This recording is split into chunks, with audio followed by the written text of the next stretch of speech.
Hi everyone. Today's topic is plural nouns. Bugünkü mövzumuz cəm isimlərdir. Tək isimlər olduqda singular nouns deyəcəyik. Cəm isimlər olduqda isə plural nouns deyəcəyik. Noun isim deməkdir. Deməli, tək isimləri, məsəl üçün, biz en artiklını istifadə edərək və yaxud one deyərək, birinin olduğunu deyə bilərik.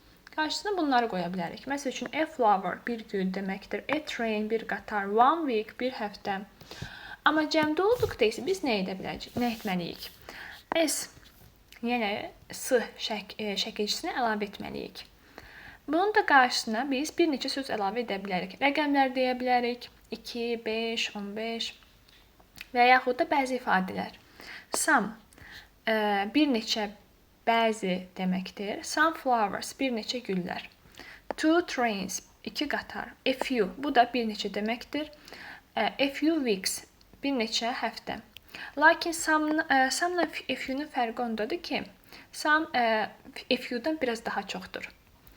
Some nice places, bir neçə gözəl yerlər. These students, bu tələbələr, bu şagirdlər.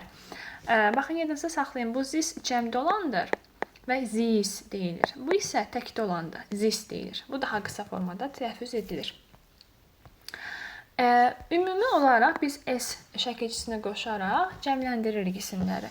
Lakin bəzi istisnalarımız var. Bu istisnalar nələrdir? Baxın, bu şəkilçiləri, daha doğrusu bu sonluqları yadınızda saxlamağa çalışın. Deməli, S, SH, CH, X və bir də O var. Bunlarla bitəndə söz, isim, bunlarla bitdikdə ES əlavə edəcəksiniz. Bunları əzbərləyib yadınızda saxlasanız yaxşıdır, çünki bu qayda bizə feili keçəndə də çox lazım olacaqdır.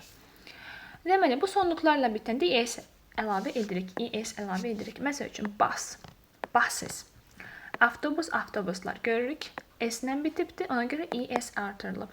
Dish, dishes. Church, churches. Baxın, CH-lə bitib. Kilsə, kilsələr deməkdir. Box, boxes. Qutu, qutular. X-lə bitib.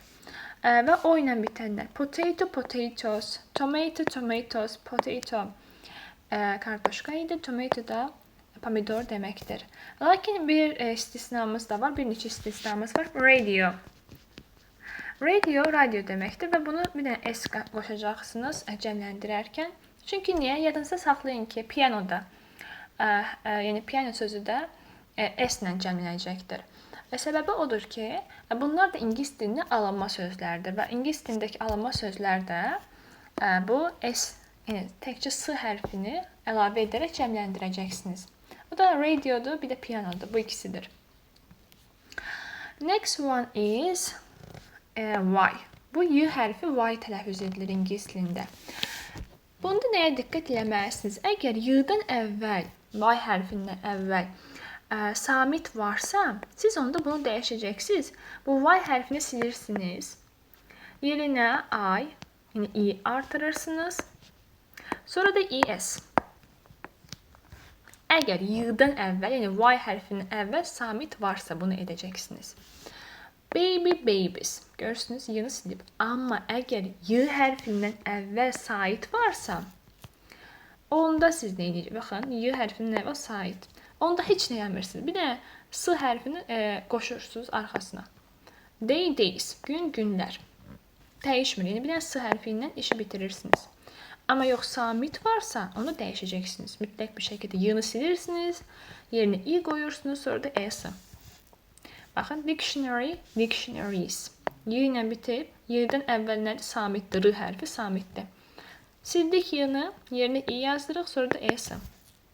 Amma yox, Y-dən əvvəl saitdirsə, baxın, Y-dən əvvəl saitdir. Onda nə edirik? Bir də S qoşuruq. Başqa heç nə lazım deyil. Monkey, monkeys. Növbəti, F, F-E, yəni F-I ilə bitənləri nə edəcəyik? F-i silirsiniz, F-lar getdi, yerinə V yazırsınız, sonra yeni ES. Məsəl üçün, shelf, rəf deməkdir. Görürsünüz, F-ni sildik. F-ni sildim, yerinə V yazdım. Sonra ES əlavə etdim. Sonra, deyirəm, məsəl üçün, wife. Bu da f ilə bitib. Yine f-nı sildim. V yazdım. Sonra es. Yani s artırdım. Bu da onun cəm versiyası olacaqdır.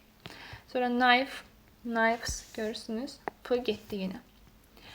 Bəzi sözlər var ki, isimlər. Onları həmişə cəmdə istifadə edəcəksiniz. Onlar hansılardır? Scissors, qayçı. Yəni bu əşyaların iki hissədən ibarətdirlər. Ona görə bunlar həmişə cəmdə olmalıdır. Və ona görə də həmişə onların yanındakı to be-nin forması da cəmdə olmalıdır. Bax görürsüz, are olacaq. Sonra do does istifadə edəndə ancaq do istifadə etməlisiniz. Çünki bunlar həmişə cəmdədir. Does istifadə edə bilmərsiniz. Does təkliyi bildirir çünki. İndi glasses, scissors, trousers, trousers həm də pants də deyilir. Bu da şalvar deməkdir.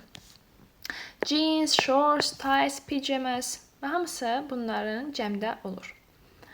Və görürsünüz cümlə daxilində. Do you wear glasses? Sən eynək geyinirsən, eynək taxırsan. Bizdə eynək taxmaq deyirlər, amma ingilisdə wear deyəcəklər, geyinmək deyirlər. Bunu diqqət edin.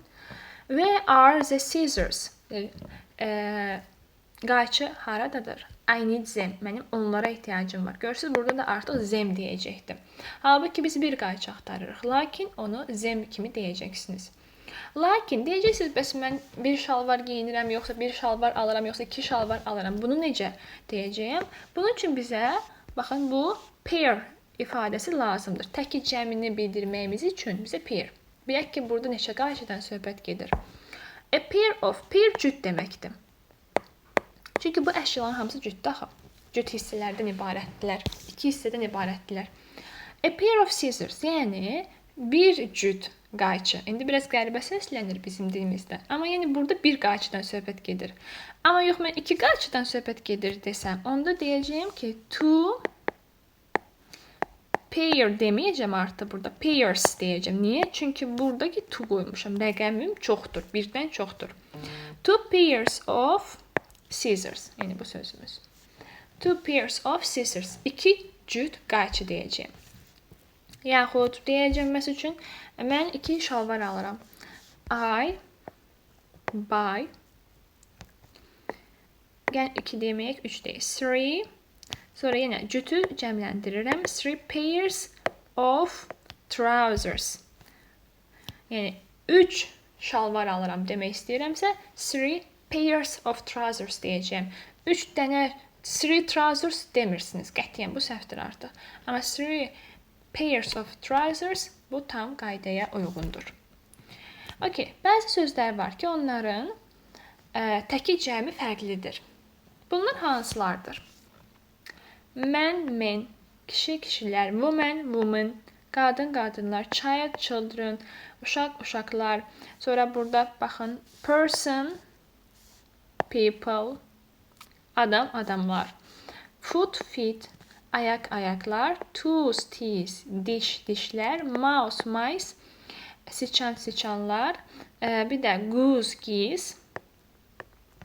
Onlar da burada cəmdə geese olacaqdır. Qaz, qazlar. Ox, oxen. Öküz, öküzlər. Yəni bunların hamısı kökündən dəyişərək cəmlənirlər. Ona görə bunları əzbərləsəz yaxşıdır. Çoxlu təkrar sizə kömək edəcək ki, hamısını xatırlayasınız. Bəzi sözlər də var, kesimlər var ki, onların təki cəmi eyni olur. Bunlar hansılardır? Sheep, qoyun. Bəs bunu necə biləcəyim, hansı təkdə, hansı cəmdir? Qabağına bir dənə qoyacağım, sheep, biləcəm ki, təkdədir. Bir dənə qoyundan söhbət gedir. Yox, qabağına qoysam three sheep. Onda biləcəm ki, bu 3 dənə qoyundur. Yəni, başqa bir şey lazım deyil. S falan heç nə qoşmursunuz. Sonra sheepdir, fishdir, bir də deer. Bu da maral deməkdir. Baxın, bu 3 heyvan, sheep, fish, deer. Bunların üçü də təki cəmi eynidir. Dəyişmirsiniz. Sonra bir də ki, polis. Polis həmişə cəmdə olan bir sözdür. Yox, təkdə demək istəyirsinizsə, deyəcəksiniz ki, policeman. Yəni, bir polisdən söhbət gedəcək. Yaxud qadındırsa, policewoman deyəcəksiniz. Yəni, təki cəmini bildirmək istəyirsinizsə, mən, yaxud da woman sözünü artıracaqsınız sonuna.